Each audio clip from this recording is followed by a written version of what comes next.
Կառավարությունն աշխատելու է նույն ռեժիմով, ինչպես եւ նախորդ տարիներին մինչ օրակարգի հաստատումը հայտարարեց Տիգրան Սարգսյանը, ապա անդրադարձավ գնումների ոլորտին, նշելով, թե համակարգում էական բարելավումներ են նկատվել։ Սեպտեմբեր-հոկտեմբեր ամիսներին իրականացվելու են պետության կողմից մատուցվող ծառայությունների մոնիտորինգ, դիմելով կաբինետի անդամներին, հայտնեց վարչապետը։ Մշտապես տնտեսական ակտիվությունից խոսող վարչապետն այս անգամ եւս չխախտեց ավանդույթը։ Համախառն ներքին արդյունքի գնահատականները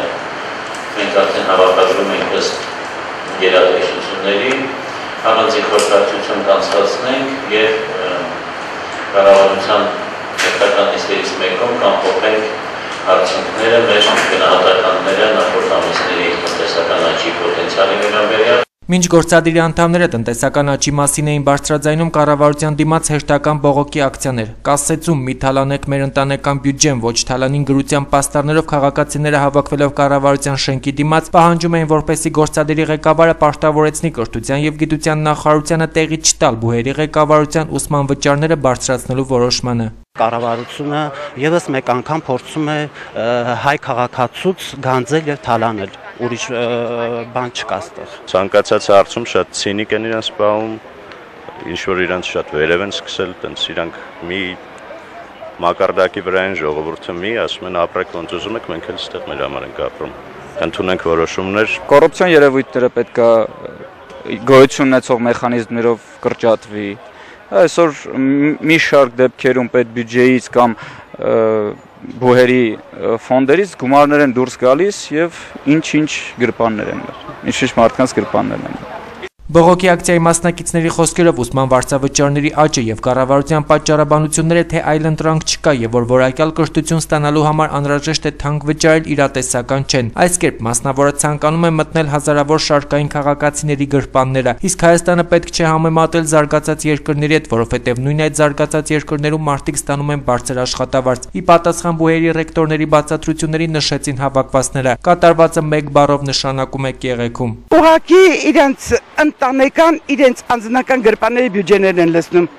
սովորական հասարակ ժողովրդի միջոցով։ Այդքան բան, սա կոչվում է հասարակ, հասկանալի լեզվով կեղեքում։ Եթե վերելուծենք նպատակ մի հատ է, դա սերնդի դեգրադացումն է, որովհետև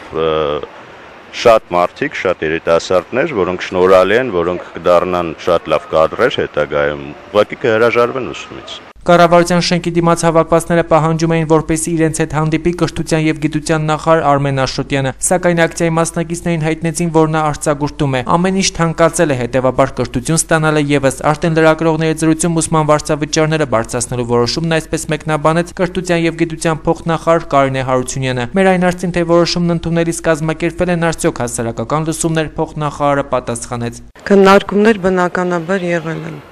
եւ բուհերի ղեկավարների եւ ռեկտորների եւ նախարարության միջեւ։ Իսկ հանրային ներկայացուցիչները արտավոր են։ Չեմ կարծում, որ ավելի լայն հանրային քննարկումներ եղել են։ Ամեն ինչ թանկանում է, դա էլ պետք է թանկանել, բայց այսօր մեր դասախոսական կազմը ստանում է ցածր աշխատավարձներ։ Բուհերը հնարավորություն չունեն լուրջ գույքային ներդրումներ անելու։ Նշենք, որ Երևանի պետական համալսարանում որոշել են ուսման վարձավճարը նախկին 300,000 դրամի փոխարեն դարձնել 400,000։ Տնտեսագիտական համալսարանում վարձավճարն ավելացել է 100-ից 150,000 դրամով, իսկ ճարտարագիտական համալսարանում նոր ուսումնական տարվանից ուսման վարձերը կլինեն 402-ից 522,000 դրամի սահմաններում։ Հավելենք, որ կառավարության նիստից հետո սովորության համաձայն գործադիրի անդամները լքեցին շենքը հակառակ մուտքից։ Փայլակ Վարդյան, Գոռ Հովհաննիսյան, Գալայնյուս։